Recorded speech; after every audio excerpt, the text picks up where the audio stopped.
মাদারীপুরের শিবচরে স্কুল থেকে বাড়ি ফেরার পথে প্রথম শ্রেণী পড়ুয়া 6 বছরের এক শিশুকে ধর্ষণের অভিযোগ উঠেছে। সোমবার দুপুরে উপজেলার দত্তপাড়া ইউনিয়নে এই নেক্কারজনক ঘটনা ঘটে। পুলিশ ও স্থানীয় সূত্রে জানা যায়, স্কুল শেষে বাড়ি ফেরার সময় শিশুটিকে একা পেয়ে ভয়ভীতি দেখিয়ে রাস্তা থেকে তুলে নিয়ে যায় একই এলাকার মিঠুন মজুমদার। পরে নিজ ঘরে নিয়ে শিশুটিকে করে বিকেলে ছেড়ে দেয় সে। বাড়ি ফেরার পর শিশুটির শারীরিক অবস্থা দেখে বিষয়টি বুঝতে পারেন পরিবারের সদস্যরা। পরে তাকে দ্রুত চিকিৎসার জন্য শিবচর উপজেলা স্বাস্থ্য কমপ্লেক্সে ভর্তি করা হয়।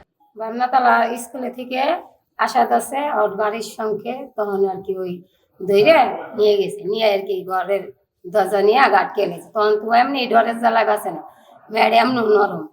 তখন আর কি ঘরে নিয়ে ওরও প্যান্ট খুলছে, ও প্যান্ট খুলছে, এই আর কি লিখুন না কি জানি করি, কিন্তু তখন ডাকে কে মিঠুন।